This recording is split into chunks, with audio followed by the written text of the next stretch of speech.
Buenas tardes. Lo primero de todo, buenas tardes, que algunos ya los he saludado y algunos he estado saludando. Y la verdad es que yo soy muy informal y me gusta dar charlas. Lo que pasa es que el tema de hoy es un poco serio, porque es de un personaje que sufrió, que era muy joven, vivió muy pocos años. Los pocos años que prácticamente duró su misión estuvo encarcelado. Y él, no solo él, sino muchos murieron martirizados. Esto es muy terrible. Todavía ahora están siendo perseguidos. Claro, realmente el Bab no es lo mismo que la fe Bahá'í, pero tiene que ver, en algún sentido es el precursor, ya lo ha dicho él. Y digo que es un tema serio, que ya lo vemos aquí de momento, porque es un personaje poco conocido. Lo que pasa es que esto es como cuando uno va al campo y ve una matita pequeña, pues no sabe si eso es un tomillo o es un pino. Veis un pino pequeño y dices, bueno, esto es un matorral y se lo lleva. Pues no, ese pino a lo mejor puede crecer y se hace un pino, vamos, de varios metros de altura y dura muchísimos años. Y no digamos ya otro tipo de árboles. Entonces, un árbol cuando crece no se sabe al principio lo que va a ser.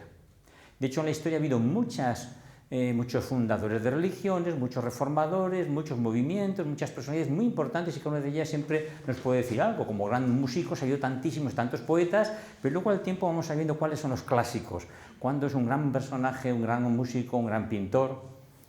Y claro, ahora es que nos tiene tan cerca, la suerte es eso, que se puede estudiar porque hay muchísima documentación.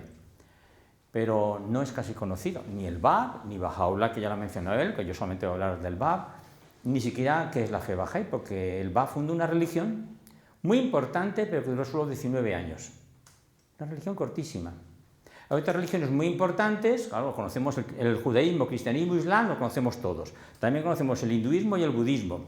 Pero, por ejemplo, Zoroastro, que fue un gran personaje, pues que son tan poquitos los zoroastrianos que apenas hablamos de ellos. Para mí me gusta mucho todo lo que influyó incluso en el cristianismo, en el judaísmo, cristianismo. O, por ejemplo, Mahavira, a la vez que Buda, pues fundó el jainismo. Pero claro, tampoco se ha extendido, no ha tenido tanta importancia y casi nadie conocía a Mahavira. Entonces hay que ver cuáles son los personajes importantes que fundan grandes religiones, o cuáles son los que luego reforman, como puede ser Francisco de Asís o Juan de la Cruz, o otros muchos que luego ya viven de la fuerza de ese sol que ha sido el que fundó esa religión. En este momento yo por eso quiero situar de que no estamos hablando de un reformador ni de un personaje más o menos místico. Para mí, por lo menos para mí, está clarísimo que el Bab es el fundador de una gran religión, pero que él todo el tiempo estuvo diciendo que iba a venir otra más importante. Realmente tuvimos como dos religiones que nacieron casi a la vez. Y el Bab vivió muy pocos años, pero es un personaje que ha pasado y pasará a la historia como el fundador de una religión. Ya para que nos situemos un poco en comparar, que también estos son estudios que se han hecho históricos, o yo también los hago así. Por ejemplo, en la India hay muchas religiones, muchas tradiciones de los Vedas, aquello es todo un océano mucho más complejo que todas las demás religiones. Y llega Mahavira y renueva con el jainismo, llega Buda y renueva con el budismo, y casi no hablan de Dios porque había tantos dioses. Bueno, no hablan de Dios, hablan de algo interior que todo el mundo puede aceptar. Bueno, pues Buda, diríamos, es como, no un reformador, sino que es como una escuela secundaria después de haber venido todo el hinduismo, y lo transforma y surge otra nueva creación. Lo mismo pasa con Zoroastro, que es un reformador de la misma época o poco antes. Los zoroastrianos lo echan mucho más para atrás, y reforma también unas tradiciones antiguas de tipo ario que había en Irán. Tenemos otro segundo escuela secundaria. Y también tenemos el judaísmo con Abraham, Moisés, y cuando está preparado su pueblo, llega Jesús y transforma todo aquello. Tiene que ver, sí, la raíz está en el judaísmo, pero Jesús es otra cosa nueva, distinta. Luego, en otro lugar de la tierra, muy próximo, pero distinto, y con unas tribus más salvajes que la que sacó Moisés de Egipto, aparece Mahoma, Muhammad. A mí me gusta llamar como él se llamaba y como le llaman en todas partes, que Mahoma está un poco desprestigiado. Entonces Mahoma, nos cuesta a los cristianos de cultura cristiana pues entender. Mahoma viene después de Jesús, que hablaba del amor, en cambio Mahoma da leyes.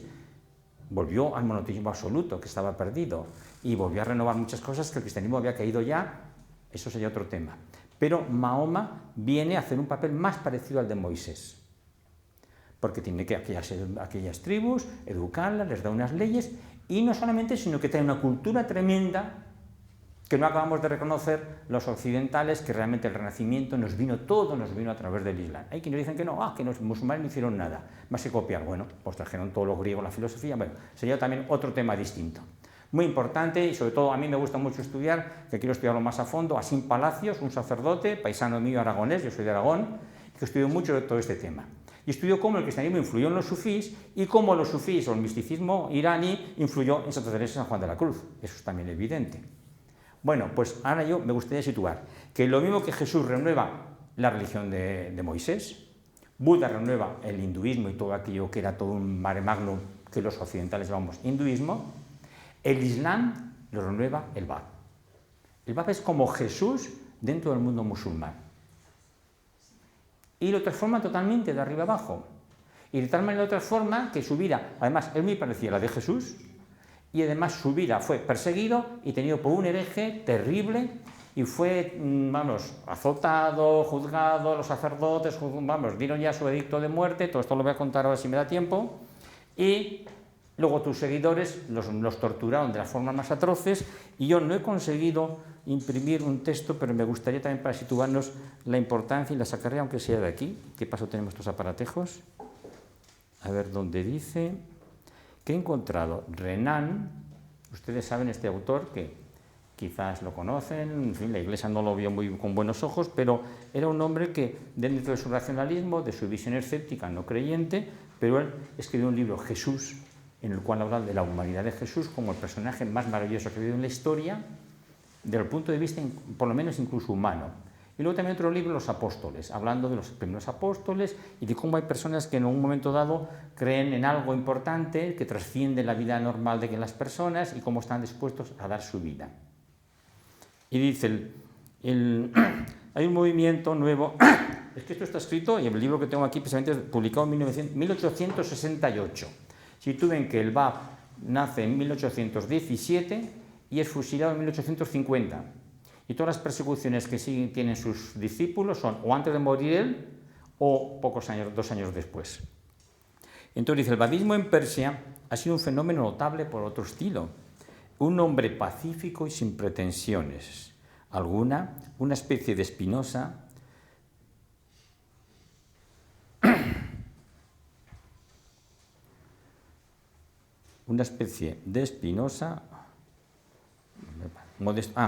elevado al rango de taumaturgo a pesar de suyo, de encarnación divina, llegando a ser el jefe de una secta numerosa, ardiente y fanática que estuvo a punto de producir una revolución semejante a la del Islam. Millares de mártires recibieron por él la muerte con la mayor alegría. El día de la matanza de los babís, entonces empieza a explicar las cosas que hacían, cómo los llevaban por las calles, mujeres, niños, hombres, con mechas ardiendo por el cuerpo, con herraduras, cómo los azotaban, cómo los hacían levantarse y cómo ya se iban pues casi bailando y contentos diciendo una frase muy tradicional de islámica, de Dios venimos y a Él volveremos. Entonces, estaban muy impresionados todos los periodistas, los escritores, a mitad del siglo XIX. Este movimiento del Bab lo investigaron sobre todo los franceses Conde Gobineau y A.L.M. Nicolás, el mismo Renan. Luego el que más lo estudió fue Edward Brown, un historiador orientalista de Cambridge. Y de España había un cónsul, Rivadeneira, que también escribió en alguno de sus libros bastante sobre el movimiento babí. Siento que el movimiento babí y la fe bahá'í, ¿algunos de ustedes ya lo conocían esto? ¿Lo habían ido a nombrar? ¿No? Yo solamente también por curiosidad les contaré que este es el programa, fotocopia del programa de la Giornata Mondiale de Preghiera per la Pace, está en 3 o 4 idiomas, en Asís, el 27 de octubre del 86. Y el Papa, Juan Pablo II, invitó a cristianos, bahá'ís, budistas, judíos, jainistas, hindúes, musulmanes, sikhs, sintoístas, zoroastrianos, diríamos que también, estos eran como las 10 religiones más importantes, y luego añadieron 2 más, que no es que es una religión concreta, sino religiones tradicionales de África y religiones tradicionales de América. Y digamos que en aquel entonces, y sobre todo a partir de entonces, no por nuestro deseo, que nosotros lo llevamos haciendo mucho antes, pero en esas épocas han empezado a cundir el movimiento interreligioso de conocernos unos a otros, unas religiones, y de dialogar y aportar lo positivo, que es lo que hacemos nosotros en la reunión de ADIM. Pueden buscar ADIM Madrid, y es la reunión que tenemos católicos, protestantes, budistas, de diversas religiones, y bajáis el último martes de cada mes. Bueno, pues ahora ya se nos han ido casi 10 minutos o 15. Yo quiero contarles del Bab, aparte de lo mucho que sufrieron, es que él era un niño que desde pequeño nació en el 1819, 17 había nacido Baha'u'lláh, y se le murió su padre muy pronto, así que un tío suyo lo adoptó y lo crió. El niño tenía un conocimiento innato, porque es verdad que incluso están todos los testimonios, su propio maestro, lo llevó su tío, y el chico cuando le decían repetir de memoria el Corán dijo, no, yo esto si no lo entiendo, no lo leo, no lo voy a leer. Entonces, pero total, que el maestro se mosqueó un poco y el niño se puso a hacer una explicación de lo que significaba esa frase en árabe, eso que era persa, que el árabe era como para nosotros el latín, para nosotros, y el niño dio una explicación estupenda. Y luego le fue a su padre, a su tío, y le dijo, mira, este niño quédatelo, porque este niño está llamado para algo superior, pero no soy yo quien para enseñarle. Oh, yo te he dicho que no te portes así. O sea, encima le echó una bronca al tío, pero al final el niño volvió al colegio, estuvo un poco de tiempo, pero ya con estas, a los 15 años, su familia, además eran mercaderes. Piensen que allí en Irán, pues como pasaba también aquí en aquellos tiempos, los que iban a las escuelas, sobre todo las madrasas, eran los teólogos, eran los que iban para cura, para mulás. Pero los demás sabían sumar, restar y escribir los que sabían, la mayoría ni eso. Entonces este niño tuvo un poco de formación, pero a los 15 años ya pues, se puso al comercio que además no eran de familia clerical, se puso a trabajar de comerciante en telas, y él había nacido en Shiraz, que es una capital que está al sur de Irán, totalmente al sur, casi al sur, que equivaldría como a Córdoba aquí. O sea, una ciudad muy bonita, siempre es conocida como la ciudad de las rosas y la ciudad de la poesía. Los mejores poetas de Irán son de esa ciudad, Sadí por lo menos, y que yo recuerde. Entonces, también es interesante saber que cuando él ya está trabajando allá, era un hombre muy honrado, que en algún momento dado, cuando le dicen, pues no, le deja unas telas para que las venda, y luego cuando se las va a pagar, le dan más dinero de lo que le han dado. Y dice, no, es que yo podía haberlas vendido en un momento dado que estaba al precio más alto y no lo hice, luego yo ahora tengo que pagarte lo que yo creo que es por honradez. Pero bueno, esto es un poco cosas de su infancia. Él también se fue a Irak solamente un poco tiempo, porque en Irak, en las ciudades santas de Karbala y todo aquello donde están enterrados los imanes, que todos son chiitas, pues había allí un movimiento muy fuerte de esperanza del Mahdi, del prometido. No he comentado al principio la situación, pero vamos, al siglo XIX ya saben cómo era la situación aquí en Europa, pero a nivel religioso, en Oriente, allí en Oriente Medio, en la zona musulmana, había una esperanza de que el tiempo del fin iba a llegar. Pero también la había aquí en el cristianismo. O sea, había muchas personas que estaban pensando que el fin de los tiempos, la venida de Cristo iba a llegar, aquello del año 1000 o del año 2000, no. Bueno, de hecho, hay un movimiento que todos ustedes conocen, que es los adventistas del séptimo día. William Miller estudió, según las profecías de Daniel, en 1844 tiene que llegar el prometido. Y otros pues, construían iglesias sin techo, se buscaban túnicas blancas, y de hecho lo más curioso fue, que esto se puede ver incluso aquí, bueno, justamente no se ve porque es donde empieza. Esto es el Monte Carmelo, y es donde Alba, luego sus seguidores le hicieron un mausoleo, eso no es un templo, eso es como una tumba cuadrada, como un depósito de agua, pero luego le han puesto encima una cúpula, está enterrado ahí. Hay 19 jardines, 8 abajo y 8 arriba, representando a sus 18 discípulos que tuvo, pero para llegar ahí, desde el mar, está la avenida más importante de Haifa, porque esto es el Monte Carmelo, y la ciudad de Haifa tiene una avenida que fundaron los templarios, no los de la Edad Media, pero unos alemanes que se llamaron templarios, que esperaban la venida de Jesús y sabía que iba a venir ahí al Monte Carmelo. Y fueron por estas mismas fechas, el Señor está cerca, yo lo he visto allí en algunas de las puertas. Total, que en Occidente había una esperanza de que iba a venir Jesús por esas fechas. En Oriente también había una esperanza de que iba a venir, unos decían que el Mahdi, otros que el Caem, y otros decían que iba a venir Cristo y el Caem.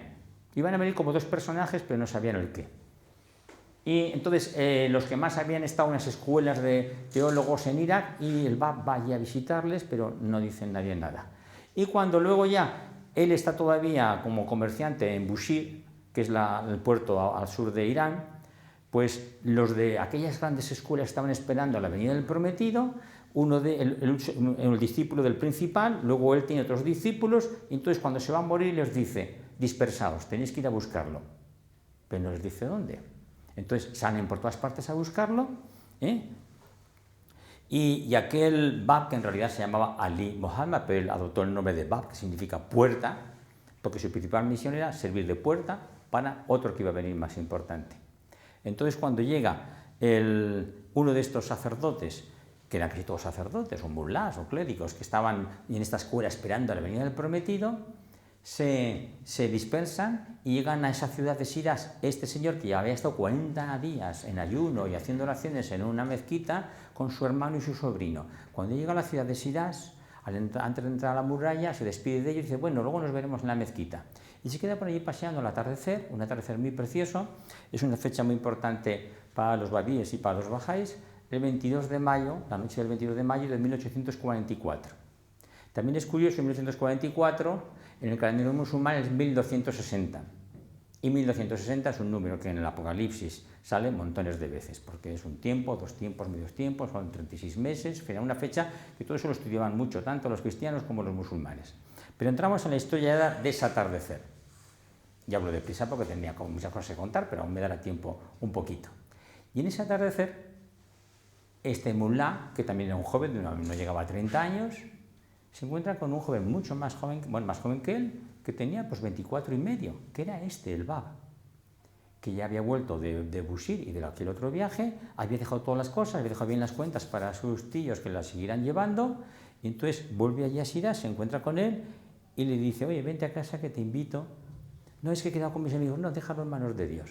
Y le invita a su casa, y allí en esa casa le lava las manos, le ayuda de todo el camino que venía caminando desde Irak días, y le invita a sentarse. Entonces le ve que está pues, el hombre muy sofocado, preocupado, con esa esperanza, esa inquietud, y le dice, ¿cómo era el prometido que tenía que venir? Y le dice, pues es joven entre 20 y 30 años, y es descendiente de Mahoma, que de hecho el Bab, él se llamaba Seyyed Ali Muhammad. Seyyed son todos los que son descendientes de Mahoma, tienen ese sobrenombre. Se sabían allá, incluso llevaban un turbante verde, porque eran de toda esa familia, vamos, de Ali o de los que fueran. Entonces, dice, no tiene ningún defecto físico y no fuma. Y entonces el Bab le dice, yo soy el prometido al que estás buscando. Y se lo dice con toda solemnidad. Y entonces el otro le pregunta que le revele algo que él no le pregunta.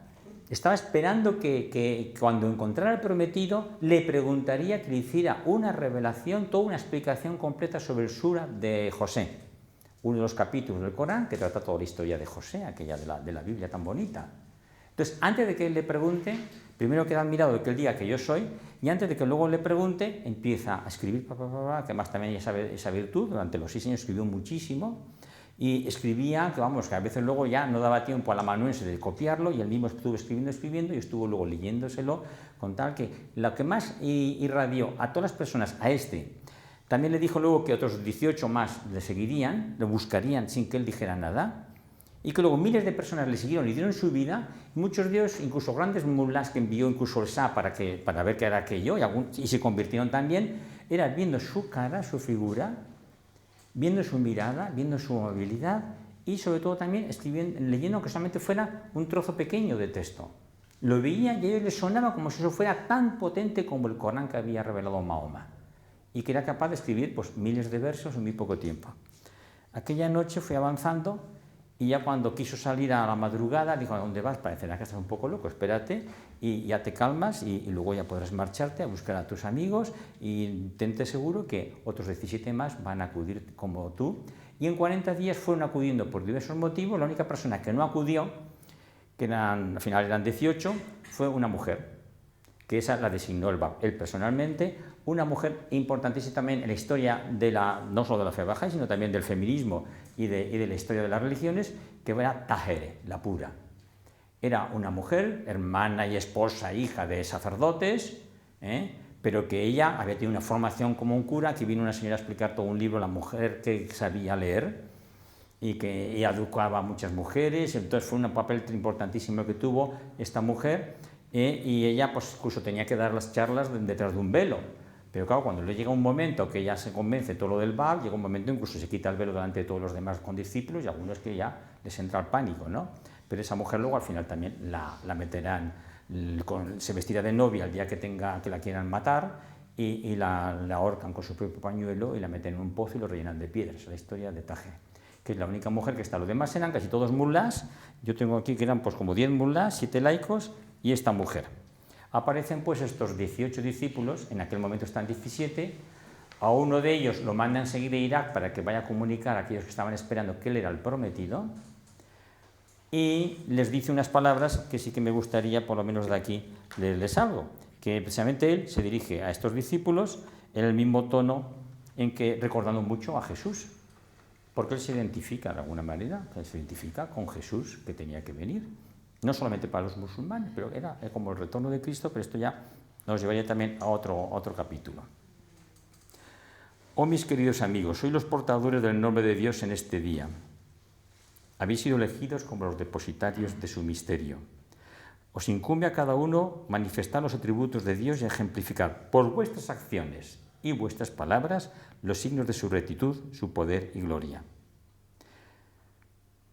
Los miembros de vuestro cuerpo deben dar testimonio de lo exaltado de vuestro propósito, la integridad de vuestra vida y la realidad de vuestra fe, y el elevado carácter de vuestra devoción.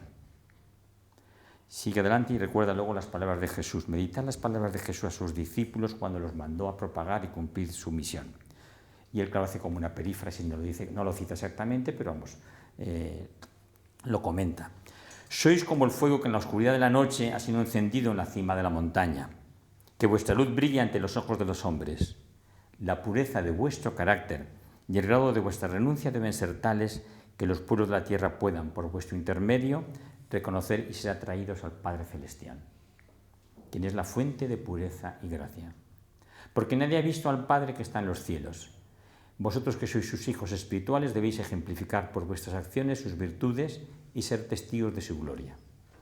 Sois la sal de la tierra, pero si la sal pierde su sabor, ¿cómo será salada? El grado de vuestro desprendimiento debe ser tal que en cualquier ciudad en que entréis a proclamar y enseñar la causa de Dios, no, en ningún caso debéis esperar carne ni recompensa de sus gentes. No. Cuando partéis de esa ciudad, debéis sacudir el polvo de vuestros pies.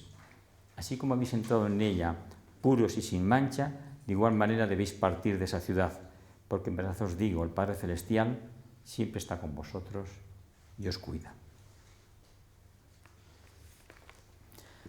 También, luego ya más adelante escribirá el Bayán, y ya que estoy leyendo algunos de sus escritos, voy a leer solamente alguna de sus frases. Dice, es mejor guiar a una sola alma que poseer todo lo que hay en la tierra. El sendero de la guía es camino de amor y compasión, no de fuerza y coacción. No hay paraíso más maravilloso para ningún alma que quedar expuesta a la manifestación de Dios en su día y escuchar sus versículos y creer en ellos. Esto del amor y compasión y no fuerza y coacción es muy interesante porque en Islam, porque aquello que tuvo que defenderse Mahoma, que le estaban atacando mucho en la Meca, fue a Medina y de hecho pues guerreó y tuvo que defenderse hasta que consiguió reconciliar. Lo que pasa es que luego siguieron guerreando los musulmanes, a lo mejor no tanto como nosotros, que fuimos por ahí también conquistando mucho, pero en fin, sí que fueron muy guerreros los musulmanes, y los primeros seguidores suyos al principio también, cuando les empiezan a atacar, se defenderán en algunas fortalezas, y a lo mejor 60 de estos babíes pues tendrán que defenderse de un ejército tremendo y serán pues descuartizados al final, pero ellos intentan defenderse. Ya luego el Bab, y sobre todo Bahá'u'lláh, que es aquel que anunciaba, ya les impuso que nada de violencia en absoluto y siempre pues devolviendo bien por mal. Y en este caso el Bab también insistía muchísimo el amor, la compasión, el amor a los pobres y también la pureza, la limpieza incluso del cuerpo, ni una mancha en la ropa. Y luego dice una frase que también nos suena porque la hemos visto en otros místicos musulmanes y cristianos. Hay un poema, un soneto que lo recordarán perfectamente, la idea esta. Adora a Dios de tal modo que si tu adoración te llevara al fuego, no se produjera alteración en tu adoración. Y otro tanto si tu recompensa fuese el paraíso. No es mi amor, no es mi... La sabéis, ¿no? ¿Nadie me echa una mano? Bueno, ese soneto que lo recordáis perfectamente ya. Luego hay otro tema, una idea muy importante que digo, luego será en libros que la escribirá porque él tampoco tuvo mucho tiempo de estar con sus discípulos. Pero hay una idea muy importante que es el día de la resurrección, que siempre estamos esperando, al final de los tiempos vendrá la resurrección y vendrá Cristo en la gloria del cielo, como pinta Miguel Ángel en la Capilla Sixtina. Pues el Bab fue el primero que introdujo ya la idea de, hombre, en el Islam había la idea de que no solamente Moisés, sino también Jesús, sino también Mahoma, como que hay una sucesión de mensajeros de Dios y de revelación. Dice, el día de la resurrección es un día en que el sol se alza y se pone como cualquier otro día. Cuando a menudo ha alboreado el día de la resurrección y las gentes del país donde tuvo lugar ignoraron el suceso. Si hubieran escuchado, no lo habrían creído. Entonces él explica que el día de la resurrección es cuando llega Jesús, los que están muertos, como decía Jesús, dejar que los muertos entren a sus muertos. En cambio, los que están vivos, los que resucitan a la nueva vida, la acogen. Son los hijos de la luz y los otros siguen siendo por los hijos de las tinieblas. Y cuando llegó Mohammed, la mitad de los cristianos, todo el norte de África, todo Oriente Medio, se hicieron musulmanes, no todos porque les fueran a matar, porque realmente podían pagar un impuesto u otro, pero no les daban opción. Pero muchísimos cristianos se hicieron musulmanes. Pues pensaron que era el Paráclito que había anunciado Jesús en la última cena. Y así siguieron. Y he conocido incluso, estudió algunos, el fraile Anselmo Turmeda, un fraile mallorquín que también se convirtió del Islam y hubo conversiones en ambos sentidos. Pero sí que muchos acogieron a Mahoma como el prometido Paráclito, el espíritu que tenía que venir. Y entonces cada vez que llega, cuando llegara al Bab, pues es otra nueva resurrección. Y dentro de unos pocos siglos, pues vuelve otra vez a llegar otro nuevo día. O sea, la gran resurrección es cada vez que aparece un mensajero de Dios y la gente lo acepta o lo rechaza. Pero la humanidad queda renovada de alguna forma. Esto es un poco muchas de las cosas que escribió, y luego ya lo primero que hizo, que al principio todavía hizo algún viaje, fue irse a la Meca con uno de sus discípulos. De estos jovenecitos, digamos, seminaristas o clérigos, escoge a Quddus, que era el más especial para él, que era de los últimos, pero no Mullah Hussain, que a Mullah Hussain le manda otra misión, le manda a Teherán y no le dice el qué. Y luego en Teherán se encontrará en una madrasa, estas escuelas teológicas que también les dio un poco de pensión, allí en un cuartucho pequeño, durmiendo casi en un camastro de nada.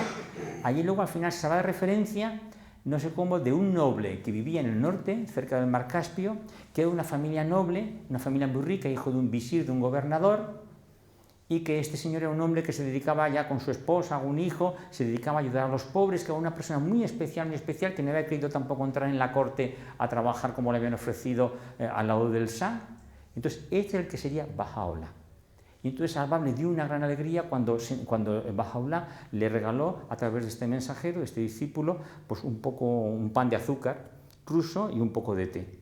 Siempre una relación entre el Bab y Baha'u'llah como dos almas espirituales gemelas que nunca llegaron a verse, pero el uno sabía del otro, y el Bab lo que hizo durante 6 años fue hablar de que alguien más importante, pero tardó años, e incluso después de estar en la prisión también Baha'u'llah, tardó años en revelarse.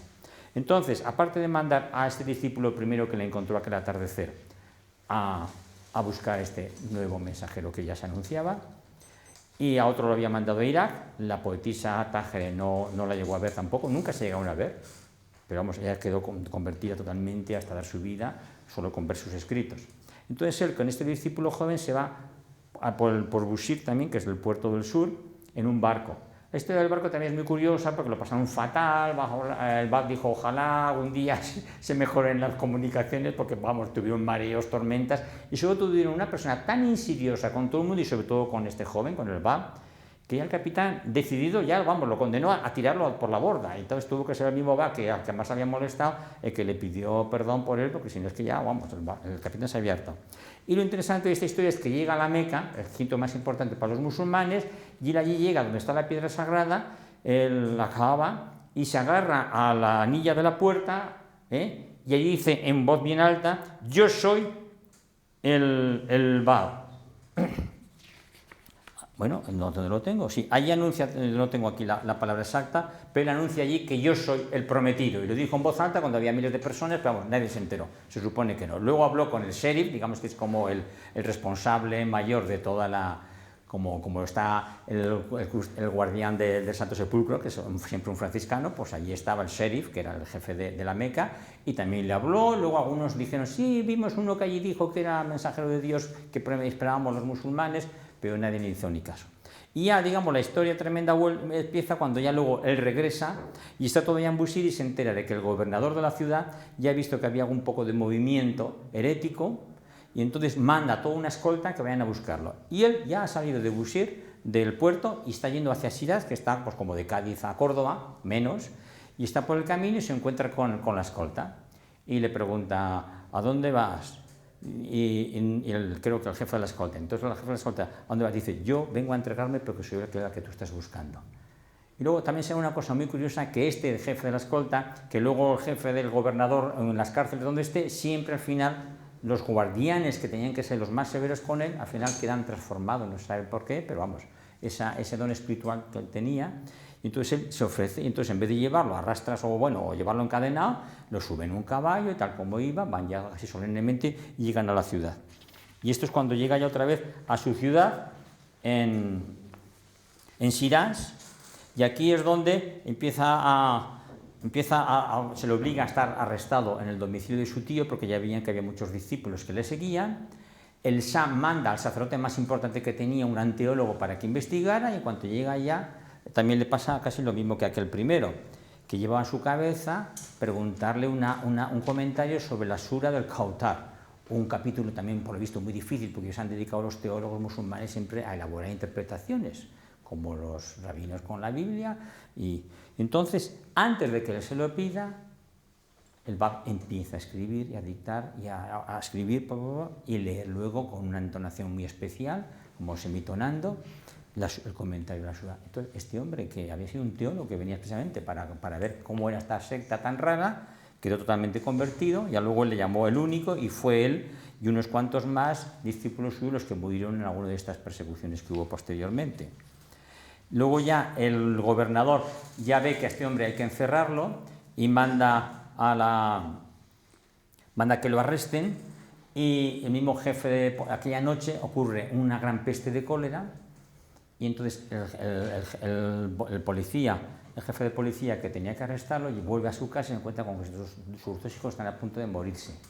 Y el Bab le dice, pues toma, coge el agua con la que acabo de hacer las abluciones y dársela a beber. Le da a beber el agua, vamos, no había usado jabón supongo, pero vamos, le da a beber ese agua con la que se había lavado un poco el Bab, y los chicos se curan. Total, que el jefe de policía le dice, lo que tienes que hacer es marcharte y esconderte. Y bueno, lo mismo luego pasa, que a partir de ahí se van luego ya a otra ciudad más al norte, que es Isfahan, a mitad de camino de Teherán. La idea es llegar a hablar con el Shah, y allí precisamente el gobernador se convierte totalmente también seguidor suyo, lo tiene como escondido durante meses, todo el mundo va a visitarle y está deseando que ya poder casarlo con la hija del Shah, y que luego pues que él le iba a dejar toda su herencia. Y él le dice, el Bab, dice, no, es que a ti te quedan solamente 3 meses de vida. Y así fue, a los 3 meses este gobernador se murió, y entonces ya viene otro gobernador que lo manda. Y en vez de mandarlo al Shah, como la mayor oposición que hubo fue del Shah, que era el rey, pero sobre todo del visir que tenía, que llega un momento que también lo cambian, pero el visir siempre estaba en contra, y para que no llegue a verse con el Shah, lo mandan a las montañas de los kurdos, que ya conocemos dónde están. Está en la parte más alta, Irán es un poco así, está el mar Caspio, pues en la parte de arriba del todo, que ya como al norte también de Irak, pegándose ya con Turquía, ahí había pues un grupo de gentes kurdos, pero también era donde el visir este tan fanático, tan en contra de él, era su propia tierra. Entonces sabía que allí lo iban a tratar fatal. Lo meten en 2 prisiones, primero en Bakú, donde están 9 meses, de allí lo llevan a la capital de toda esa zona, que es Tabriz. Tabriz es importante porque es la ciudad donde le juzgan, donde van todos los sacerdotes allí a juzgarle, y entonces él declara su misión delante de ellos. Lo mismo luego le pasa otra vez en otra fortaleza, que era una fortaleza que estaban allí metidas como escondida debajo de una montaña, y mientras él está allí prisionero es cuando empiezan ya a perseguir y a matar a muchos de los suyos. Y luego también otra reunión muy importante, del que será luego Bahá'u'lláh, de la poetisa Tájere y del otro Kudus, que se reúnen para 2 cosas: para cortar totalmente ya con el Islam. Ellos ya no son musulmanes, de hecho los musulmanes lo reconocen así, ya incluso pues en la universidad y el muftí de Egipto lo reconocieron ya a principios de este siglo, que es otra religión totalmente distinta, y cortan con la religión anterior. Es cuando Tájere se quita el velo delante de todos, y alguno ya se desespera y coge y se va, porque para ellos era como si una mujer se hubiera desnudado delante de ellos, poco menos. Y también querían liberar al Bab, pero al Bab no lo consiguió liberar. El Bab sigue encerrado allí. Entre medio pues sigue habiendo, como digo, muchos martirios, 7 mártires en Teherán, los mejores comerciantes, que todo el mundo quería pagar sus compañeros de comercio por ellos, pero ellos no querían renunciar a su causa. Y el último día, pues es lo que ya casi me gustaría leerlo, porque como son 1:15, pues leo esto y así ya no me enrollo más, que yo hablo muy deprisa, ¿verdad? Pero bueno, sí tenía, y me quedaba muchas cosas en el tintero, pero se hacen la idea de que era un personaje de 24 años y medio, y el año 50, que entonces tendrá 31 apenas, ¿no? Porque nació en octubre, y cuando lo matan es el 9 de julio, al mediodía, en una gran fortaleza, la ciudad de Tabriz, que es la capital de toda esa zona del norte de los kurdos, de Azerbaiyán, y entonces hay un chico, cuando va a llegar allí a que lo metan en la cárcel, vamos, cambiándole de una cárcel a otra, hay un chico que ya había soñado con él, que ya quería él mismo, en el sueño le había dicho el Bab, que no te preocupes, que tú podrás estar conmigo. Entonces este chico estaba ya entusiasmadísimo, era de Sunur, se llamaba Ali Sunusi, y entonces este Anis también pues, se empeña, cuando ya llega allí a Tabriz, al último juicio, se tira a sus pies, ¿no? Pues entonces al final lo apresan, le llevan, incluso lo he oído esta mañana, le llevan a su hijo pequeño. El Bab también había tenido un hijo pequeño, pero se le murió pronto. Ya su esposa siempre procuró que sus parientes de Irán o también de Bombay, que tenía por diversos comerciantes, que no les falta de nada, pero ya renunció a su madre, a su esposa, que luego pues serían seguidos. Además, su esposa, incluso aquel tío suyo que lo adoptó, al final serían todos seguidores suyos, se hicieron babíes prácticamente todos. Entonces trajeron a su niño pequeño, pero él permaneció impasible y se empeñó con que él quería estar con el Bab hasta el último momento, y de hecho luego va a ser el Bab y ese discípulo los que van a ser fusilados. Pero el comandante del regimiento armenio que le tocaba hacer la ejecución era un cristiano y le dijo al Bab, fue a hablar el capitán además lo iban a fusilar con 750 soldados, que no sé para qué tantos, ¿verdad? Pues dice, no, es que tenían ya mucho miedo, habían matado tantos, habían visto que a lo mejor iba un ejército de 2.000 soldados y no conseguían en 2 meses o 3 machacar a unos cuantos que estaban refugiados en una pequeña fortaleza o una ciudad, hasta que lo destrozaban todo, hasta que al final ya lo sacaban, luego pues, los disparaban con cañones o los tiraban de cualquier manera o los metían en el hielo y en un lago helado y los azotaban, en fin, barbaridades. Es que eran muy brutos entonces, estaban como la Edad Media nosotros, pero o peor. Entonces le dijo el capitán, profeso la fe cristiana y no siento animadversión en su contra. Si su causa es la causa de la verdad, permíteme librarme de la obligación de derramar su sangre. A lo que el Bab replicó, sigue tus instrucciones y si tu intención es sincera, el Todopoderoso te librará de tu perplejidad. Total que cuando llegó la hora de fusilarlos, era una fortaleza, que están las fotografías de toda la fortaleza, pero en la plaza de la ciudad, todo atiborrado de gente, unas 5.000 personas, hasta los tejados por todas partes. Entonces había 3 filas de soldados, la primera fila dispara sus arcabuces, vamos, de estos de un poco, vamos, no son como los de ahora, pero en fin, que podían matar bastante. Dispara, se ponen de rodillas, dispara la segunda fila, los 250, y dispara la tercera fila. Y cuando termina la tercera fila, resulta que hay mucho humo, todo una gran humareda, imagínense 750 fusiles de esos antiguos. Y resulta que está allí el joven Sunusi, el discípulo, y el Bab no está.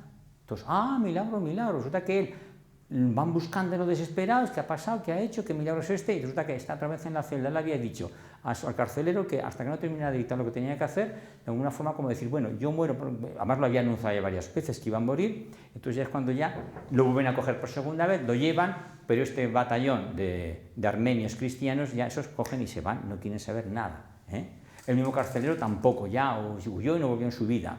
Entonces ya traen otro regimiento musulmán, vuelven a poner las 3 filas y entonces disparan los 250, los otros 250, los otros 250, una humareda terrible y los 2 cuerpos quedaron fundidos. O sea, de hecho aquí no está enterrado el Bab solo, está enterrado el Bab y su discípulo, el joven, que apenas lo había conocido pues, en sueños y por sus escritos, esos 2 días que llevaban en la cárcel con él.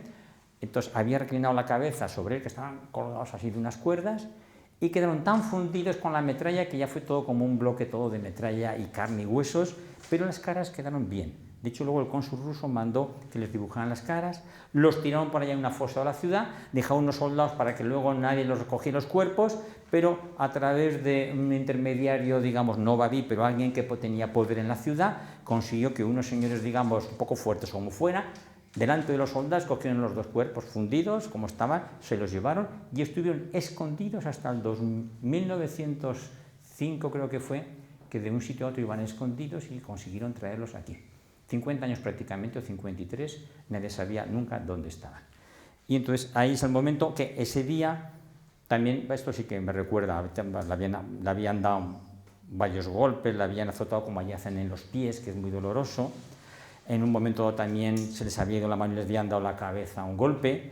Entonces, en ese momento la noche, el día, que era el mediodía del 9 de julio, de la humareda o de lo que fuera, a una tormenta que vino, se hizo ya de noche hasta el atardecer, totalmente. Y solamente termino pues ahora con una descripción de cuando precisamente le dan este golpe en la cara, cuando están azotando los pies. El doctor Conley, que es el único occidental que lo conoció y que era cristiano, dice a su manera lo que él pudo conocer de este señor que estaba ahí formando tal revuelo de gente que tenía otra creencia. Dice, se mostró muy agradecido por mis atenciones hacia él. Era un hombre muy dulce y de apariencia delicada, algo pequeño de estatura y de tez muy clara para ser persa, con una voz suave y melodiosa que me sorprendía mucho. Al ser un sayyid, descendiente de Mohammed, iba vestido con los hábitos de dicho grupo, al igual que sus dos compañeros. Dicho su apariencia general, disponían aún a su favor. De su doctrina no oí nada de sus propios labios, aunque lo cierto era que su religión había una cierta proximidad con el cristianismo. Algunos carpinteros armenios que fueron enviados a hacer reparaciones en la prisión le vieron leer la Biblia y no se esforzó en ocultarlo, sino que al contrario lo comentó. Con toda seguridad, en su religión no existe el fanatismo musulmán referido a los cristianos, ni existe la restricción de las mujeres que ahora hay. De hecho, la defensa de los hombres, de la igualdad de las mujeres, que luego sea una clave de la fe bahá'í, también ya el Bab lo anunció y tuvo el detalle, en un mundo tan inculto y que las mujeres pobrecitas no sabían leer ni escribir, a esta mujer que era una gran erudita, pues, la tuvo como una de sus discípulas.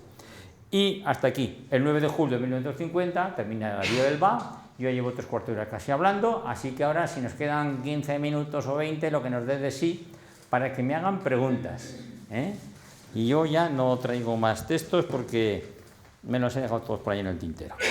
Es que claro, pues son muchos los sitios por los que pasan, muchas ciudades, muchos personajes, pero que todos coinciden que o se ponen totalmente a favor de él, los mulás, los grandes ayatolás, la persona más sabia, se pone a favor de él o se ponen totalmente en contra ya para siempre. Y los que le cuidaban, vamos, los carceleros, los gobernadores, lo mismo.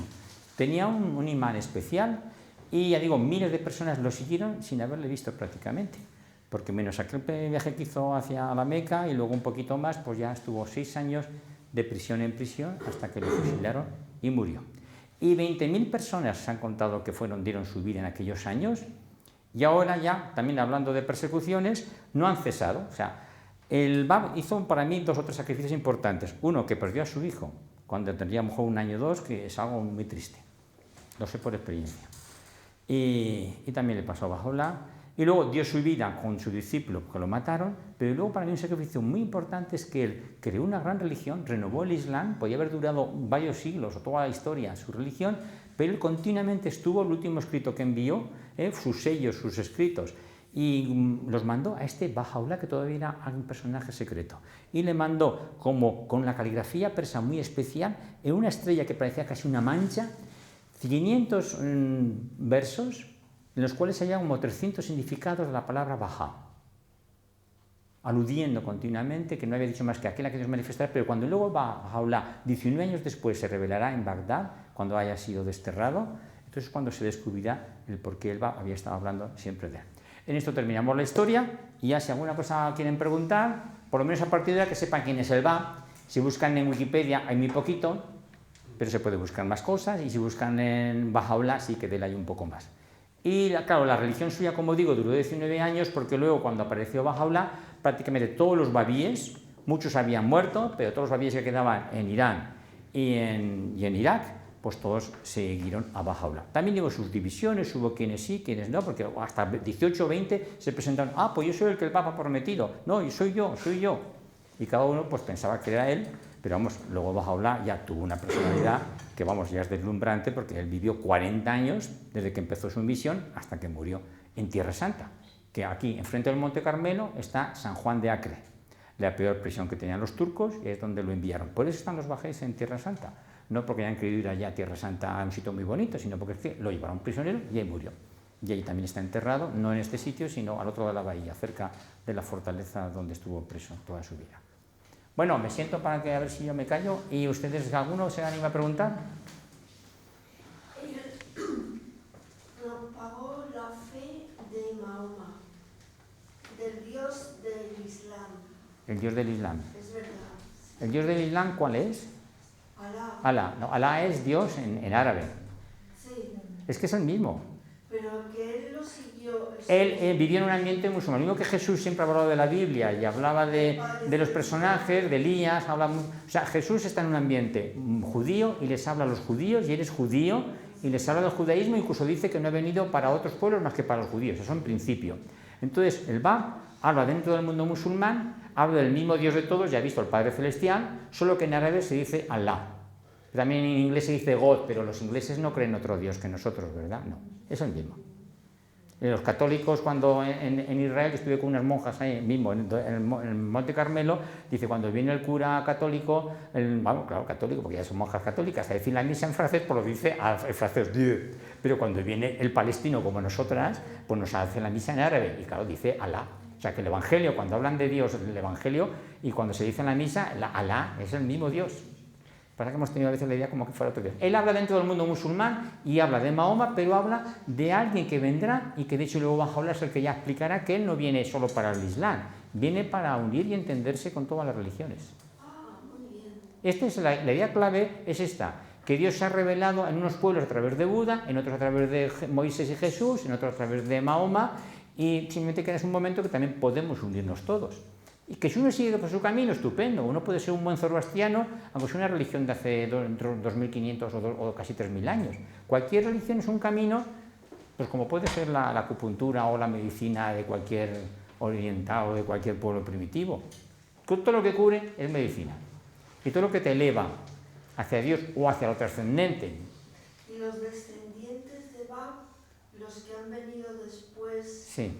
¿han conseguido esa unión de religiones? Nosotros estamos unidos, somos unos 5 o 6 millones, nosotros no echamos muchos cálculos. Este lo hace Bahá'í, ¿no? Sí, esto es Bahá'í. Descendiente de Bab. Sí, seguidores, todos los del Bab luego siguieron a Bahá'u'lláh y por eso nos llamamos Bahá'ís, porque seguimos a Bahá'u'lláh. Y antes éramos cristianos o musulmanes o budistas, donde más hay es en la India, hay 2 millones, estos 5 o 6 millones de Bahá'ís, pues venimos de todas las religiones. Lo que pasa es que los demás, no todo el mundo entra por primero todo porque no lo conoce. Pero el que lo conoce y se entusiasma, como le pasa con el Bab, el que le gusta, a mí me gustó, dije, uy, pues está interesante. Yo he conocido ya a algún sacerdote metodista en Puerto Rico, he conocido otro sacerdote en Italia, he conocido mulás que siguen todavía, he conocido muchos judíos que han aceptado también a Bahá'u'lláh y al Bab. La cosa es que cuando uno quiere aceptar a Bab y a Bahá'u'lláh, debe de aceptar todas las otras religiones también. Entonces me costó, pero yo acepto a Muhammad, pues lo mismo que acepto a Moisés. ¿Y tenéis en la fe Bahá'í unos principios generales, Sí. denominadores comunes a todas las religiones? Sí, sobre todo unos principios sociales. Sí. Pero esto no sé si es el tema del día de hoy, pero me gustaría también dar, porque es un tema muy interesante, me gustaría también alguna pregunta a otra, porque esto yo no voy a meterme ahora en ese tema. Victoria, ¿tú sí quieres preguntar algo? No señales a nadie. El que quiera que pregunte. Sí, los ritos. ¿Ritos? ¿Hay ritos? Es una religión para el siglo XXI y XXI, o sea que apenas tiene 170 años desde que empezó, 170 justamente. Entonces, ritos, podríamos decir que tenemos alguno, por ejemplo, pues pero muy simplificado, o sea, claro, antiguamente hay muchos sacrificios, luego ya los ritos cristianos son más sencillos, es el pan y el vino, el bautismo, y luego pues los musulmanes es la oración que hacen. Entonces nosotros lo que hacemos, nuestra oración en nuestra habitación, como decía Jesús, si te retiras en tu habitación ya oras al Padre. Entonces el rito para mí más importante es cuando hago mi oración diaria más importante, hago oraciones por la mañana o por la noche libremente, pero hay una que hay que hacer o al mediodía o una vez al día, y esa es como si fuera un rito pero personal. Luego cuando se casan un novio y una novia, pues se dice una frase, en verdad acatamos la voluntad de Dios. O sea, hay algunas cosas concretas. Y también cuando igual se muere alguien hay una oración que hay que recitar. Pero no hay, digamos, lo que puede entenderse así. Algunos bajáis, algunos folletos bajáis o libros dicen, no, los bajáis no tienen ritos. Sí, porque cualquier cosa puede ser un rito si tiene una norma, una práctica. Pero son ritos mucho más sencillos de alguna oración o de una frase. O, por ejemplo, nuestra comunidad no es una misa. La reunión de comunidad es que nos juntamos cada 3 semanas, más o menos, cada 19 días, porque el 19 para nosotros es un número muy simbólico. Y entonces la comunidad hacemos oraciones, lecturas, muy informalmente, no tenemos clero, eso sí que no. Entonces, pues siempre hay algunas personas responsables que elegimos cada año y cualquier fiesta pues se puede hacer en una casa o en un local y entonces siempre hay alguien que es el responsable, que se ofrece y entonces escoge unas lecturas y luego consultamos juntos, una religión muy democrática como hecho de reunirnos, y al final tomamos algo, compartimos, dice, aunque sea un poco de agua, o una merienda, o un café con leche. O sea, hay algunos, se puede decir ritos, pero más bien no, en comparación con otras religiones son mínimos. Y por supuesto, digo, no tenemos clero, ninguna persona que se dedique a esto de por vida, o sea, tienes que dedicarte a tu trabajo, formar familias y luego para extenderse por el mundo, que somos del pueblo del cristianismo la religión más extendida por el planeta, geográficamente, en todos los países estamos, porque siempre hay alguna familia o una persona que dice, mira, yo me voy a las islas no sé qué, yo me voy a tal sitio. Yo estaba en Mallorca y dice, pues me voy a Menorca, que había un matrimonio que había ido hacía pocos años y formamos una comunidad en Menorca. Y entonces ahora está en Córcega, está en cualquier país sudamericano, en Guinea Ecuatorial, cualquier isla que usted se imagine, va allí y pregunta, ¿hay algún bajáis por aquí? Le costará a lo mejor encontrarlo, pero el hombre que más ha viajado en todo el planeta, haciendo autostop en autobuses, es un francés que empezó a viajar cuando era joven, en los años 50 o 56, y se empezó a encontrar un bajáis en Alaska, luego se lo empezó a encontrar por Centroamérica, y al final incluso fue investigando, después de dar la vuelta para América, y al final incluso él se declaró bajáis y ahora se dedica siempre a hablar de sus viajes y de esto porque encontró que hay bajáis por todas partes. Lo que pasa es que somos desconocidos. Pero de su aparición, ¿no? De Sí. 1944. 1844, sí, de entonces. Como representando a Jesús, como podría ser Mani. Mani. Sí. Mani fue alguien que también intentó reformar una religión. Representa a Jesús, representa un mensajero. Para nosotros es que hay, por ejemplo, quienes hablan de profetas. Para un musulmán todos son profetas. Para un cristiano, profetas son los del Antiguo Testamento y Jesús es el Hijo de Dios. Esto es un tema también que los teólogos están estudiando. Para los bajáis, cada uno que funda la gran religión es un ser humano en el cual se manifiesta tan plenamente la divinidad que si dices que es Dios, dices la verdad, dice así Bahá'u'lláh, y si dices que es un hombre, también dices la verdad. Jesús nunca dice yo soy Dios o yo soy el Hijo de Dios, él dice yo soy el Hijo del Hombre. Esto es un tema ya teológico que ya me lo llevaría muy lejos, que a mí me gusta mucho, pero no me voy a entrar en él. Simplemente que sí que podemos ver la frase que dice Jesús en la última cena. Quien me ha visto a mí, ha visto al Padre. Entonces para mí, en el Bab podemos ver a Dios. Dios habla a través de él. O en Buda o en Mahoma, cualquiera de ellos. Es una forma de expresar un tema teológico bastante profundo. O hay una clave que yo precisamente hoy la he investigado, me gustaría comentarla, así, aparte que me pregunten algo más. No. Sobre los evangelios, sobre Elías, el famoso Elías que tenía que venir en el carro de fuego. Luego lo comento, pero prefiero que alguien pregunte. Armando, venga. No, el hecho de que Bab y luego Bahá'u'lláh vienen de un fundamento chiita, digamos, de la base chiita de Irán, etc.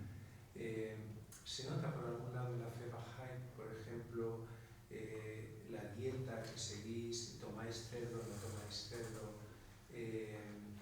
Por ejemplo, tenéis Ramadán, no tenéis. Es decir, se nota por algún lado que el trasfondo, igual que en el cristianismo se nota enseguida que hay un trasfondo judío. Sí. No hay que rascar mucho para ver un judío de trasfondo. Y continuamente están haciendo referencia al Antiguo Testamento. Así como, por ejemplo, los budistas no hablan nunca ya del hinduismo, porque se perderían ahí con tantas cosas, pero el cristianismo lo tiene. ¿Se nota ese trasfondo de alguna manera? Nosotros todos los textos sagrados los aceptamos y podemos leer en nuestras reuniones, aunque más usamos porque tenemos muchísimos de Baj y de Bahá'u'lláh, sobre todo de Bahá'u'lláh. Pero sí que se nota en algo. Por ejemplo, en alguna oración, la oración que yo hago a mediodía más importante es una frase que la puedo hacer de pie mirando hacia Tierra Santa. Soy testigo, mi Dios, de que me has creado para conocerte y adorarte. Soy testigo en este momento de mi impotencia y de tu poder, de mi pobreza y tu riqueza. No hay otro Dios más que tú, el que ha ido en el peligro, el que subsiste por sí mismo. Me refiero a esta oración porque es muy cortita, solamente me tengo que poner de pie y si es preferible me lavo antes un poco simbólicamente las manos y la cara. Pero es que luego hay otra que también se puede hacer, que a veces la hago, y a los que son de otras culturas les gusta más hacerla, que es una oración de que es esta misma idea, esta misma oración, pero durante 20 minutos y también con posturas de rodillas, levantarse, o como hacen los musulmanes, o como hace el sacerdote en misa, levantar las manos, tal. Esa, diríamos, se parece a la Salah de los musulmanes. Luego, no bebemos alcohol, la única cosa que Bahá'u'lláh prohibió, bueno, la única, prohibió el alcohol, como también prohibió todo lo que prohíben todas las religiones, el adulterio, el robo, la mentira, la murmuración sobre todo, pero prohibió el alcohol y todas las drogas, porque dice que eso ha podido ser bueno en esta cultura mediterránea nuestra, la mayoría de las demás religiones tampoco usan alcohol, pero esta cultura, además, por el simbolismo que tiene el vino, bueno, se parece, pero que hoy día trae tantos problemas a la humanidad y a la sociedad, que realmente sin alcohol podemos estar muy bien y sin necesidad. Entonces, tenemos prohibido el alcohol, lo único. El cerro y todo lo demás no. Yo he conocido bajáis vegetarianos, yo he conocido bajáis de mucho tipo y algunos yo a veces he sido también simpatizo y tiendo a ser bastante vegetariano. Pero no sé, no creo que tenga muchas cosas en relación con el Islam más que, bueno, lo del no beber alcohol, lo tenía, digo, otras religiones orientales, y lo del Ramadán no. Pero así como ellos tienen el Ramadán de un mes, que a veces es muy largo, la Cuaresma era muy severa en otros tiempos, eran 40 días, siguen siendo 40 días que ya nace el ayuno como entonces y la abstinencia, pero los bajáis tenemos uno de los 19 meses. Tenemos 19 meses de 19 días, con unos nombres muy bonitos, esplendor, gloria, belleza. Empezamos el 21 de marzo con la primavera, que es una tradición ya que viene del tiempo de Zoroastro y antes, todavía en Irán lo vuelven a hacer, aunque sean musulmanes. Entonces, el 21 de marzo empezamos varios meses, el año, y el mes anterior, o sea, desde el 2 de marzo hasta el 20 de marzo, esos 19 días, hacemos ayuno. Y ese ayuno es parecido al musulmán, en el sentido que antes de que salga el sol, desayunamos. Y cuando se pone el sol a las 7 o las 7 y media, volvemos a cenar. Una cena normal, un desayuno un poquito más fuerte, pero vamos. Y durante el día ni fumamos, ni bebemos, ni... Bueno, fumar, el que fuma, que yo me quité entonces hace muchos años, pero vamos, en ese sentido, pues hacemos unas cosas parecidas, pero no muchas. Y en cambio ves otras cosas, pues dices, es que todo, yo he conocido gente, es que esto es como el cristianismo. Bueno, y yo conté que era el cristianismo que estábamos buscando en los años 60, el concilio, conté que estaba inventado hace 100 años. Comunidades de base, hombres y mujeres, todos iguales, trabajando por la gente, educando, transformando a través de la educación de los niños, y hospitales y escuelas. Y, por ejemplo, igual que los cristianos van a utilizar la Torá judía y pasa al Antiguo Testamento, se conoce el Antiguo Testamento, en las reuniones de la fe Bahá'í, ¿utilizáis el Corán? No, en las reuniones yo no lo he visto nunca. Yo por curiosidad lo he leído algo, tampoco lo he oído todo, también estoy más bien estudiando la Biblia porque me interesa la Biblia. Y pues, sí, no, podemos leer en cualquier reunión nuestra, podemos leer cualquier texto sagrado. O de hecho, por ejemplo, tenemos en cada continente hay como un templo simbólico, en la India es el más bonito, una flor de loto hecha de mármol, que está teniendo ahora ya más turistas que van a verlo, y gente sobre todo de la India, más que incluso que el Taj Mahal. Entonces es un lugar de silencio. Pero si algún día festivo, que a lo mejor allí no sé si es el viernes, porque en otros sitios es, según cada lugar de la tierra es el viernes, el sábado o el domingo, o cuando llega una fiesta importante incluso para los hindúes, pues allí se puede leer textos sagrados de cualquier religión. En ese sentido, sí, pero no usamos el Corán prácticamente. Yo creo que la mayoría de los bajá'ís igual casi ni lo han leído. Yo conozco trozos y me tengo que meter más a fondo, pero no estamos, digamos, ahí. Del chiita, bueno, que seáis suní o chiita, pues es que era allí. Para los bajá'ís como para los chiitas, es que Mahoma no lo dejó escrito, pero de palabra estaba claro que iba a dejar a su yerno, que era su sobrino Ali, que era un hombre muy bueno, pero luego llegaron los omeyas y dijeron, no, aquí lo más importante, el jefe de la tribu, y entonces los omeyas, 3 o 4, se hicieron jefes de todo el Islam. El cuarto fue Ali, pero luego a los hijos de Ali los martirizaron, que es toda la historia del imán Hussein y el imán Hussein. ¿Alguna otra pregunta? Le digo, estamos dentro del Islam, pero realmente ha desbordado el Islam. Una cosilla, si este señor hubiera estado en la India y hubiera dicho que era Dios o un mensajero, le habían dado la enhorabuena y había pasado desapercibido. Pues a lo mejor porque hayan sido muy... Es que allí tienen avatares, y los avatares no solamente son cada 1000 años como, por ejemplo, preciso yo, sino que puede haber muchos. En este siglo ha habido varios, que si Sai Baba va allí, o Amma, por ejemplo, para los seguidores de Amma, que son amigos míos, pues Amma. O sea, ellos los avatares es una cosa, digamos, como que es mucho más abundante y frecuente. Lo mismo que también los profetas, pues bueno, hay grandes profetas, no solamente los del Antiguo Testamento, cualquier persona que habla, como dice mi amigo Tamayo, habla el teólogo, que habla en defensa de la justicia y tal y igual, pues puede ser un profeta. Y por supuesto es por reconocer a Bahá'u'lláh todo lo que él dijo, porque Bahá'u'lláh escribió a los reyes de su época y al Papa Pío IX, hablándonos del desarme, de la unidad de todos los pueblos de la tierra, de una confederación de países, de un tribunal internacional de justicia, un idioma auxiliar. Estas son las ideas de Bahá'u'lláh. Que estaban un poquito en ciernes, pero que Bahá'u'lláh es el que las explicó en el siglo XIX.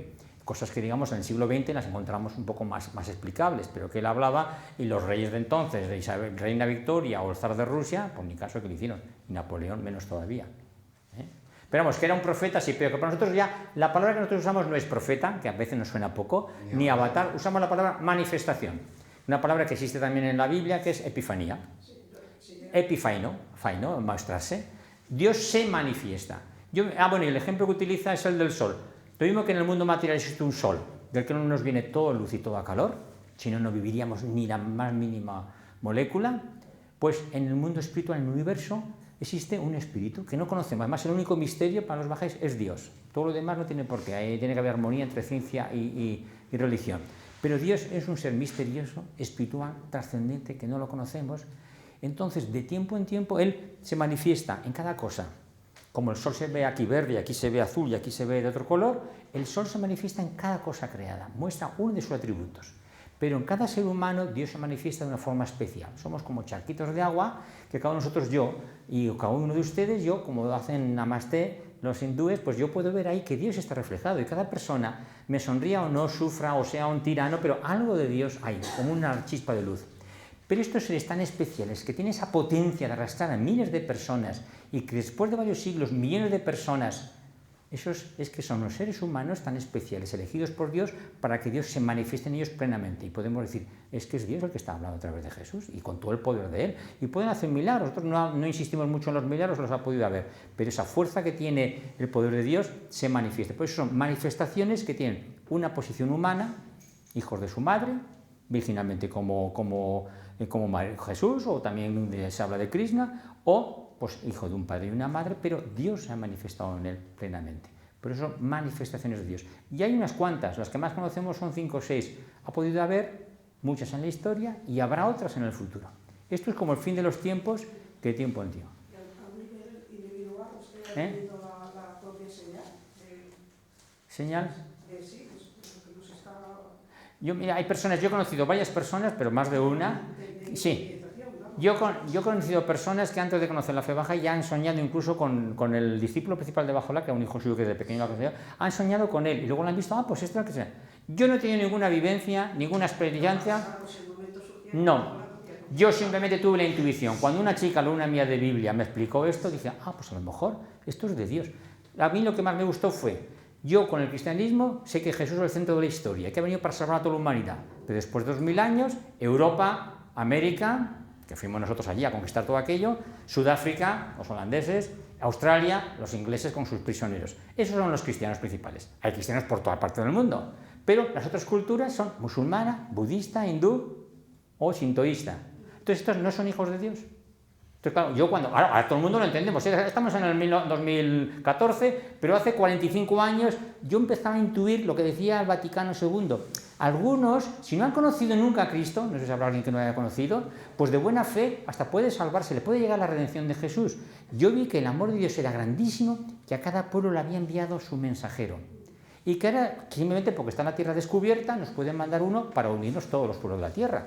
Antes de Cristóbal Colón, pues la tierra estaba tan separada que seguían musulmanes y cristianos, encima se pegaban. Podían haber aceptado todos a Mahoma. Hay quienes dicen que a lo mejor ahora no se iría muy mal porque tampoco estaba yo muy bien que digamos, pero en aquella época hubiera sido una ventaja. Pero en fin, ¿hay por ahí otra pregunta? En realidad yo creo que el Espíritu de Dios es tan sabio, tan potente, que se manifiesta en el hombre, que se manifiesta en sus elegidos, siempre coinciden en las verdades principales. Claro. Porque es que precisamente el otro día, cogiendo el libro del Mahabharata y Confesiones de San Agustín, es que lo tengo señalado, porque claro. es que es exactamente la misma explicación intuyen. sobre la esencia de Dios. Sí. El silencio de Dios también, porque Dios se manifiesta pero no se conoce. Bueno, silencio es el libro de esta autora Karen Armstrong, tan interesante. No se le conoce, pero se le siente. Se le siente. Quizás es más importante sentirlo. A mí me gustaría, como me preguntaba esta señora, haberlo sentido. Yo lo he sentido de alguna manera. Yo he tenido mi intuición, yo he rezado mucho a Jesús, le he preguntado, pues como Juan Bautista, ¿eres tú el que tenía que venir o esperamos a otro? Ya.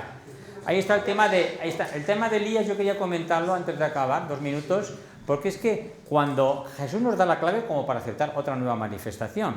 Cuando Jesús llega, la palabra Elías sale varias veces. Él le pregunta, ¿tú eres Elías? Incluso luego aparecerá, está ya hablando con Elías. Sobre todo buscas en los evangelios y Elías sale en un momento dado en que Jesús les dice a los apóstoles, Juan Bautista, ¿quién era? Y dice, no, era Elías. Lo dice ahí, pero sobre todo cuando bajan a la transfiguración le preguntan, pero Elías no tenía que venir, Elías ha venido en un carro de fuego, tenía que bajar antes de que viniera.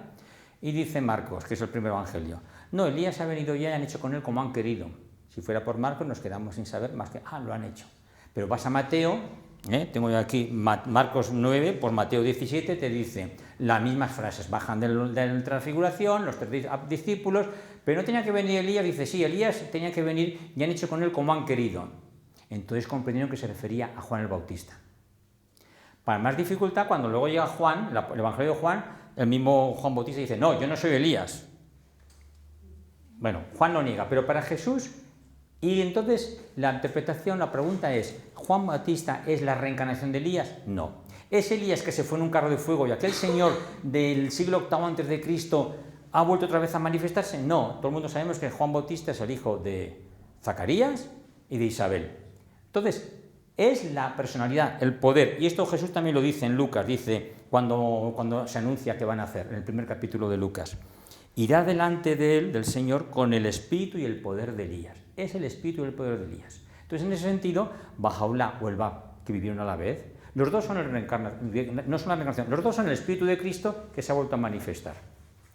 Y Mahoma era el espíritu de Cristo que se manifestó, y el que venga detrás. Entonces, cada uno de ellos es el espíritu, pero el cuerpo humano es distinto, porque el cuerpo humano no importa, lo mismo que pasaba también con Elías. Son dos personas, como os digo yo, el embajador de Japón ha venido ahora y pues yo lo vi hace 30 años, pero el que yo vi hace 30 años también era el embajador de Japón, pero era otro señor humanamente distinto. En ese sentido puede ser, pero vamos, cada uno que se lo piense, que lo plantee. La historia del Bab es la que a mí me han pedido que explicara y me parece que es un señor que merece la pena que ustedes lo conozcan, lo admiren y le recordemos pues todo lo que él sufrió para poder abrir nuevos caminos. Muchas gracias.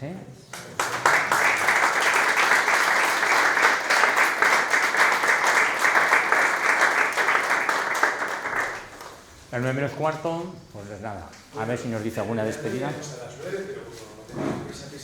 Yo no tengo prisa, es porque antes de que me eches tú, me echo yo. No, si todavía hay una pregunta y me dejas, aún pueden hacerla, que yo no he hecho más que hablar. ¿Alguna opinión, alguna... ¿Qué les ha parecido? Por ejemplo, eso de que Elías se lo llevaba en un carro de fuego y todo eso. Es mitológico. Sí. Pero estaba la idea de que ellos tenían que venir. Siempre es la fe que luego la gente tiene. Lo mismo que Santiago fuera a Clavijo, que Santiago fuera a la Virgen del Pilar de Zaragoza, y me decía mi profesor de teología en comillas, eso lo creen los canónigos de Zaragoza y los de Santiago de Compostela, esto me decía ya en los años 60. No, pero la fe que la gente tenía y la gente que ha ido a peregrinar a Santiago, eso sí que es de verdad. Y la fe que la gente ha tenido en Jesús y en la Virgen María y en cualquier santo, aunque luego digan, pues San Jorge no ha asistido. La fe. Entonces, Elías, ¿no se lo llevan en un carro de fuego? Pues supongo que no creo que vinieran los extraterrestres, pero les quedó aquella idea. Es que Jesús dice, bueno, pues Elías se fue, pero Juan Bautista es el último profeta que está representando todo el profetismo del Antiguo Testamento, y Moisés representando la ley. En ese sentido, sí. Pero bueno, nos da una clave fabulosa de que lo importante es el espíritu que se manifiesta en ellos, no la persona humana o el cuerpo. Perdona, es Sí. que realmente la reencarnación no Sí. tiene que ver nada con el cuerpo físico de cada persona, es el espíritu. Claro, es el que vale.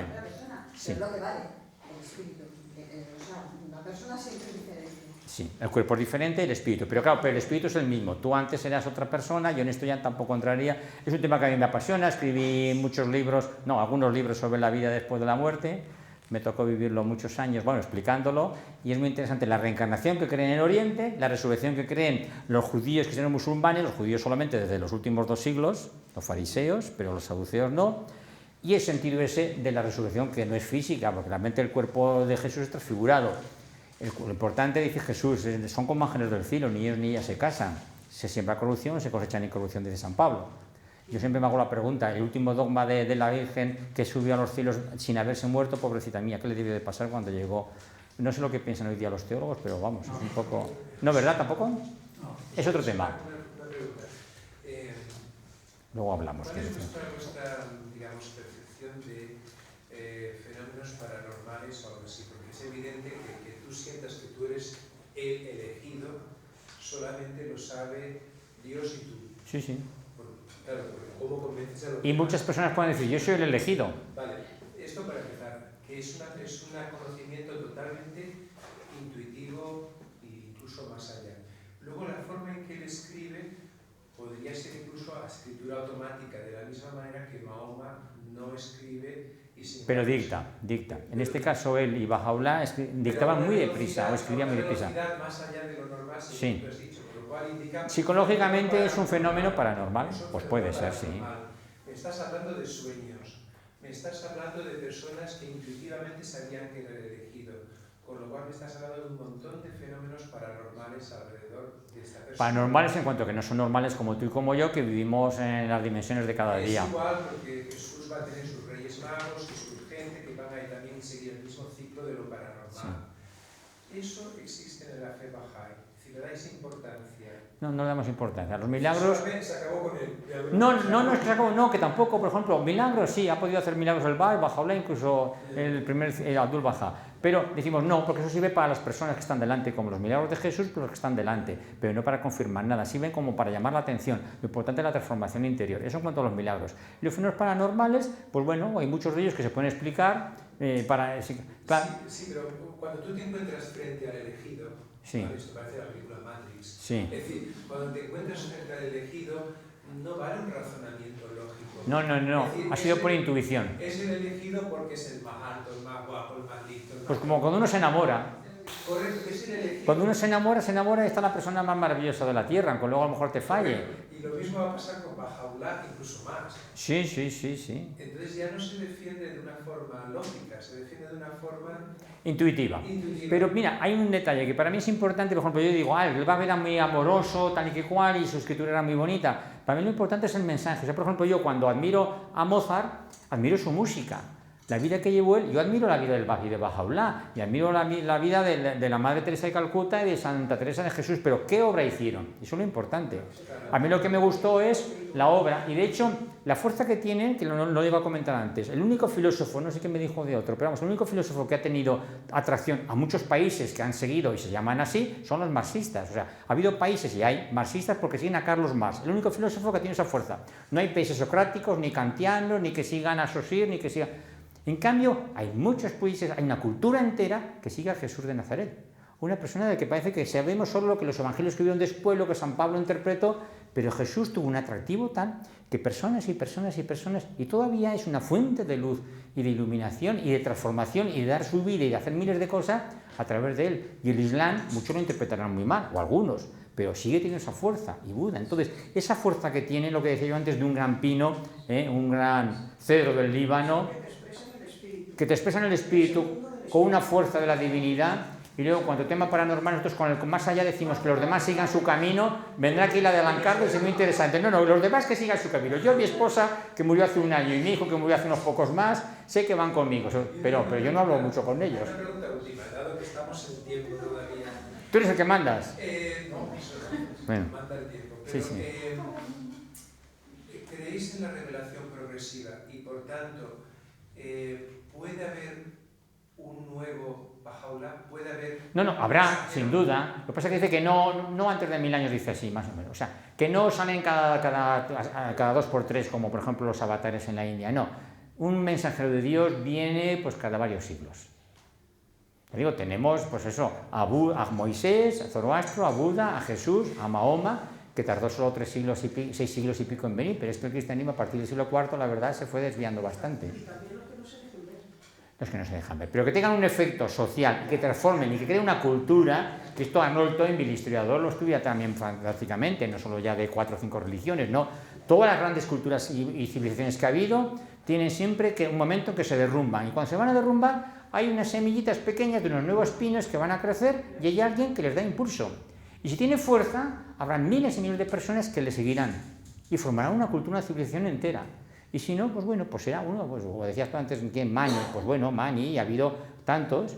Muchos han sido reformadores, pero muchos han sido, a partir de Jesús, todos son reformadores del cristianismo. O Mani, que bueno, fue el que interpretó lo de, bueno, ya es otra historia, pero tampoco ha permanecido. No ha prevalecido. Bueno, pues sí, que ya los últimos 5 minutos. No, pero bueno, si alguien quiere preguntar qué busca en internet Bahá'í, lo que tiene de raro es que Bahá'í se escribe con H intercalada porque hay más información. Van a encontrar poquita, Bahá'í con H intercalada y un apóstrofe. Lo que más raro tiene la fe Bahá'í es el nombre. No lo hemos querido traducir. Así como Yehoshua Bar Yosef se quedó traducido en Jesús de Nazaret, o Jesús, o Christos, que es una palabra griega, o Mesoach, pues no tradujimos. Aquellas palabras se tradujeron al griego y al castellano luego. Pero nosotros decimos Bahá'u'lláh en todos los idiomas y decimos Bahá'í en todos los idiomas. Hay quienes les suena mejor o peor, pero lo único que tiene de extraño. Lo demás, sobre todo las enseñanzas sociales, de hacia dónde va la humanidad. Nosotros estamos en las Naciones Unidas desde que se fundaron. O sea, estamos en esa idea de que todos los países de la Tierra se unan para transformar, y además una esperanza prometedora de que la vida en el planeta va a empezar ahora su etapa de madurez. ¿No lo parece, verdad? Pues hemos pasado la infancia, la juventud, no. Y claro, mucho más salvajes serán en tiempo de los godos y de los bárbaros y la Edad Media, y la Inquisición, y los musulmanes ahora en algunos musulmanes, pero la Tierra va al final. El siglo pasado aprendimos dos cosas con dos grandes guerras mundiales: que ninguna nación es superior a las otras, aunque algunas siempre mande más. Ninguna raza es superior a las otras, ni siquiera la palabra raza ya sirve más que hay una raza, ninguna etnia es superior. La cosa que más ha costado aceptar es que los hombres, que somos la mitad de la humanidad, no somos superiores a las mujeres. 3 logros del siglo pasado. En este siglo todavía estamos ya comprendiendo, justo al final del siglo XIX, la religión no decae, y casi todos hemos comprendido ya que tampoco una religión es superior a los demás. No, todos son caminos que llevan a Roma, y ahí nos encontraremos todos. Y todos nos salvamos por los méritos de Jesús o por la meditación que uno haga, la plan budista. Son caminos, a Dios lo encontramos, ha conocido a Dios quien se ha conocido a sí mismo. Decía Bahá'u'lláh, una tradición. Pues señores, ahora ya, nos vamos. De nada. Otro día, mucho gusto.